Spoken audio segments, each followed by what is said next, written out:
Welcome to my channel on the best of fantasy. I recently read an essay by Salman Rushdie that was published in an anthology of his essays called Languages of Truth.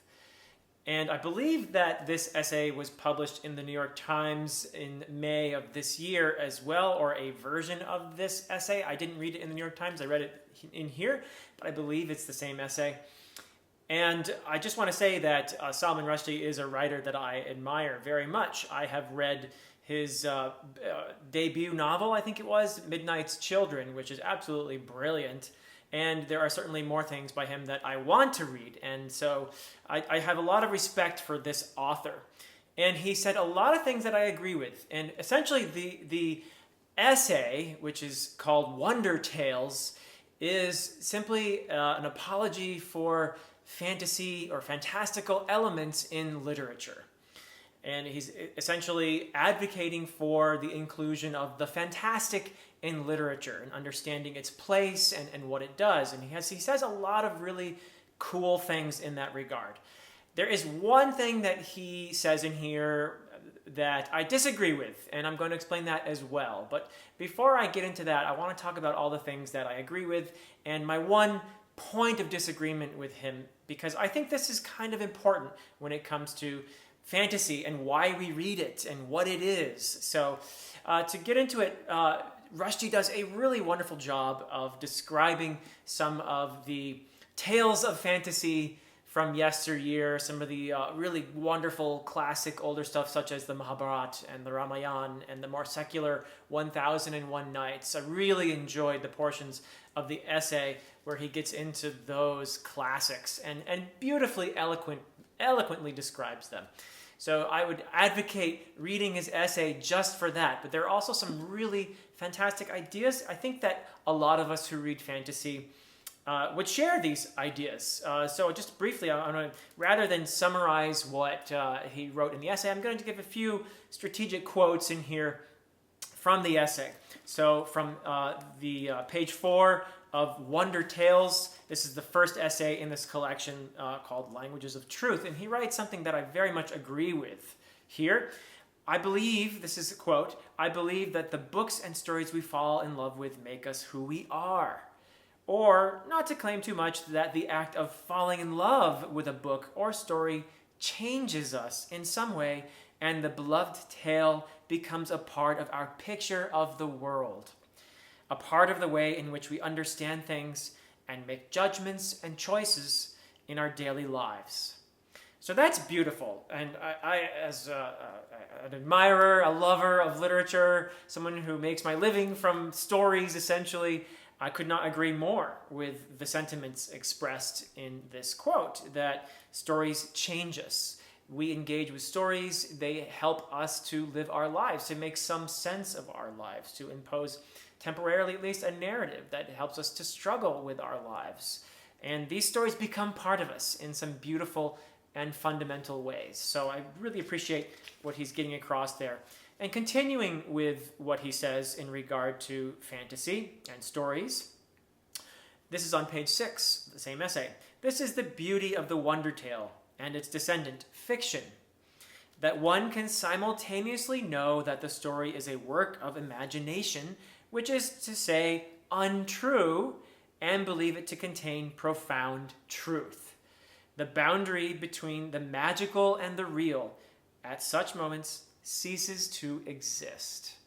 I love this. I think this is something that we lovers of fantasy recognize, that there are truths that you convey in fiction.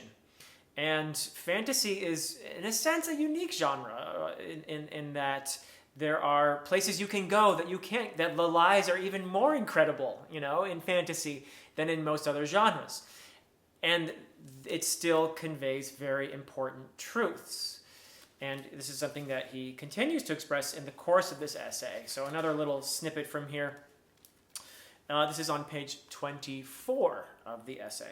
We know when we hear these tales that even though they are unreal, because carpets do not fly and witches in gingerbread houses do not exist, they are also real, and that word is in quotes, because they are about real things.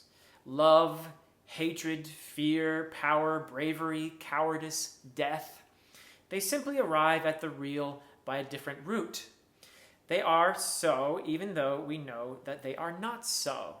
So, there you have it, Rushdie's take on the role of fantasy in literature and what it can convey, the truths that can be conveyed in fantasy. And there's some more, there's so many lovely passages in here, frankly. I'm having to exclude a lot of them. But another one that I want to just quickly include, this is again a quote right now, bottom of page 23 to the top of page 24. If the realist tradition has been the dominant one, it is worth spending a few moments to defend the alternative, the other great tradition. It is worth saying that fantasy is not whimsy. The fantastic is neither innocent nor escapist. And I'm stopping the quote here for a moment because I will be coming back to this word escapist. But to continue the quote, the Wonderland is not a place of refuge, not even necessarily an attractive or likable place. It can be, in fact, it usually is a place of slaughter, exploitation, cruelty, and fear. So I absolutely agree with that fantasy engages in some pretty dark worlds and introduces us to a lot of suffering, and that is important in terms of what fantasy does as well. So I will just disagree slightly with the statement I just read in that the realist tradition more recently has been dominant, but if you look at the long history of storytelling of humanity, then fantasy actually has been the more dominant mode of storytelling, going way back. So, but that's just a trifling, disagreement there. But that notion of escapism is something that I will return to in a moment once I finish reading from the passages that convey the parts of the essay that I agree with, which is the vast majority of the essay. So, the last one of those then, and this is the bottom of page 21 in the essay to the top of page 22. And here he is referring to humanity, to us people, as the storytelling animal. And I love this because this is a phrase I myself have used. I didn't make it up. I'm pretty sure that a lot of people have used this idea of human beings being the storytelling animal. This is what distinguishes us. One of the things that distinguishes us from other creatures that we are familiar with on this planet. And what he says about us in regard to being the storytelling animal is, story is the unnatural means we use to talk about human life, our way of reaching the truth by making things up. And we are the only species that, from the beginning, has used stories to explain ourselves to ourselves. And I think that's wonderful, and I love the way he expresses that. So many really wonderful gems in this essay. But there are some things that Rushdie says that I disagree with, and I think they're important. So this is what I kind of want to talk about at this point. Yes, the things that I agree with are very important, perhaps in the end more important, but there is also something that I want to bring up that I see in here that I find to be a little problematic. It's fairly common, but I think is problematic. So let me get into that as well. So on page 20, continuing with this notion of human beings being the storytelling creatures, he says, quote, "We are all dreaming creatures. Dream on paper." And this is him talking to the reader now. Dream on paper. And if it turns out like Twilight or the Hunger Games, tear it up and try to have a better dream. So, I want to say right off the bat that I have not read Twilight or the Hunger Games. I have heard both of these books criticized by many people. I am not going to criticize them myself because I haven't read them. But I do think that I do hear often Twilight especially used as sort of a punching bag, especially by people who are a bit elitist about their reading tastes. And I do want to introduce the notion that, and he seems to be dismissing, that word escapist is something that he used before, and the idea of something being entertaining rather than enlightening. There seems to be a kind of dichotomy that he's introducing with this here. So, and this is something that he gets into a bit further, and I want to read another passage to explain where I think he's coming from here. and why I disagree with this way of thinking. So let me read the other paragraph where I really feel that he is making himself clear. And I think the sentiment that he's expressing is a pretty common one, that there is this dichotomy between genre fiction on the one hand and literature on the other hand. That there is this idea that you have high literature, which is enlightening and good for you, and then there's this sea of schlock that is genre fiction. This is, I think, a fairly common, I believe, misconception. So I'm going to get into that in a bit. But just to further show where I think Rushdie's coming from, and a lot of people would agree with him probably, this is on page 26. But it's, and he's talking about magic realism as a label. And a lot of people think that what he writes, what Salman Rushdie writes, is magic realism. So he says that magic realism, referring to magic realism, but it's a problematic term because when it's used, most people equate it with the fantasy fiction genre. So he's making this dichotomy. There's magic realism, and he's concerned because he doesn't want people to confuse that with fantasy, the fantasy genre. So again, I'll read that. It's problematic, the term, because when it's used, most people equate it with the fantasy fiction genre. And as I've been trying to argue, the literature of the fantastic is not genre fiction, but in its own way, as realistic as naturalistic fiction. It just comes into the real through a different door. So the latter half of what he's saying here, I completely agree with, that fantasy in fiction, or the fantastic in fiction, comes at the same truths that realism comes at. But the distinction he's making implicitly, and I guess explicit really in this particular quote here, is that you have genre fiction, which does not convey these truths, which is mere entertainment, which is mere escapism, and you have magic realism.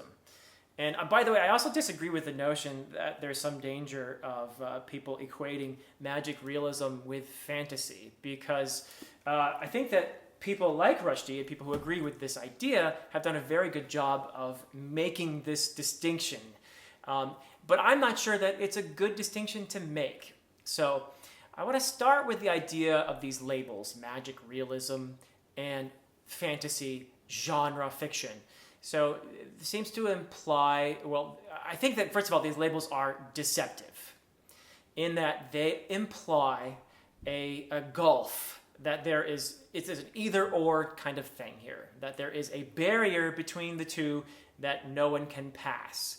And this I disagree with. I think of these things as not as a dichotomy between genre fiction, fantasy on the one hand, and magic realism or literature on the other hand.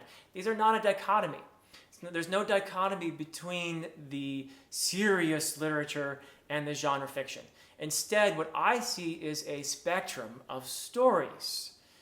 And yes, many of these stories will tend toward what we call pulp fiction or genre fiction or popular fiction, whereas others will tend toward the literary, for lack of a better word. It's all literature, frankly.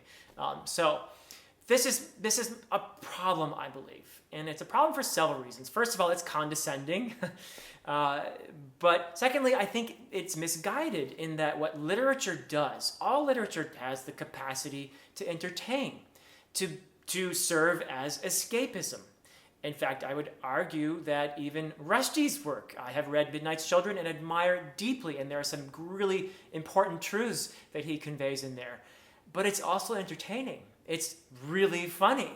There are also very emotional moments that he pulls on the reader's emotions in Midnight's Children in ways that, look, you would find in really well done genre fiction. It tends to pull on your emotions. So I'm not a reader of romance, but I think that it probably does an effective job of striking the right notes. So there's that idea that even serious fiction entertains, that it can be escapist even, that you leave our world as you're reading serious fiction and you engage in what serious fiction is doing and you come back to our world with new perceptions that can help you. So it's not that genre fiction doesn't do that. There are lots of great works of genre fiction that do that help you to see our world in a better light or in a different light in a way that is helpful. So what I see is that genre fiction, fantasy, can do all the things that Rushdie is saying that serious literature can do. So I don't see this dichotomy. I see a spectrum. And I think that even Twilight, I haven't read it, but I'm sure someone could uncover the themes that are embedded in Twilight, or the other one he mentioned, Hunger Games. Absolutely, why not? No, I'm not equating Twilight with Midnight's Children by any means. I realize there is a difference. But I think that all stories can have an array of functions. And there's nothing wrong with escapism, and there's nothing wrong with entertainment. And, even works that we consider to be genre fiction can do a great job of incorporating themes and can give us marvelous insights about humanity and about our inner psychology and our needs and our wants, our desires, our fears.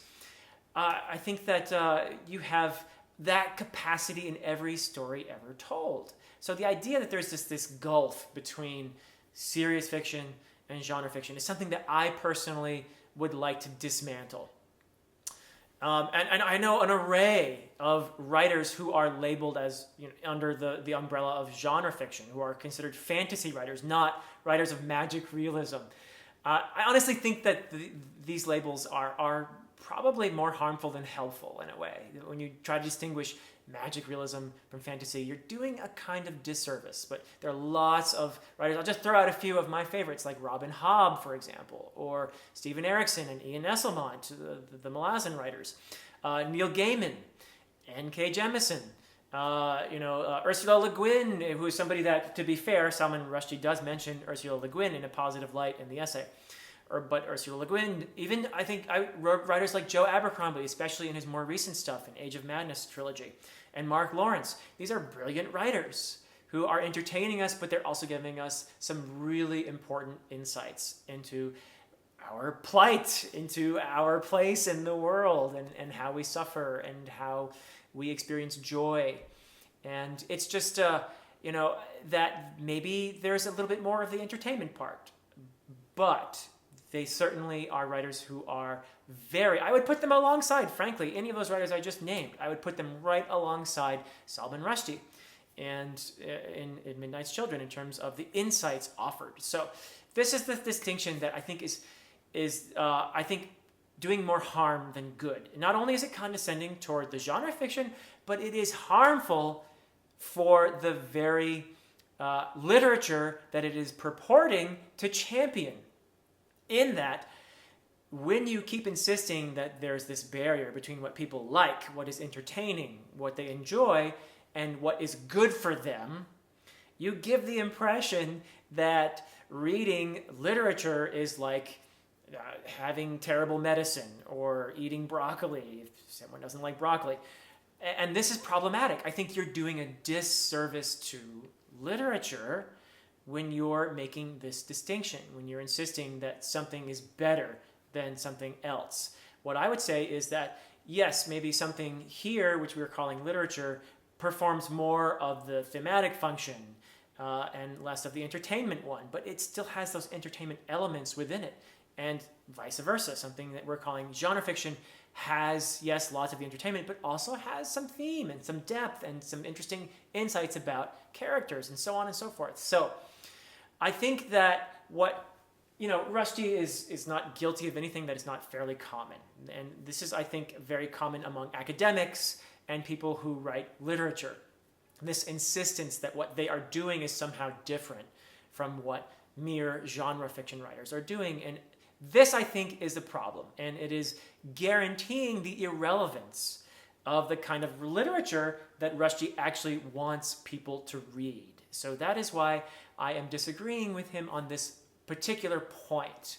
And I think he does a great job of coming part way in this essay and advocating for the celebration of the fantastic in literature. I'd love to see him come all the way. He is a brilliant writer of fantasy. Not fantasy, magic realism.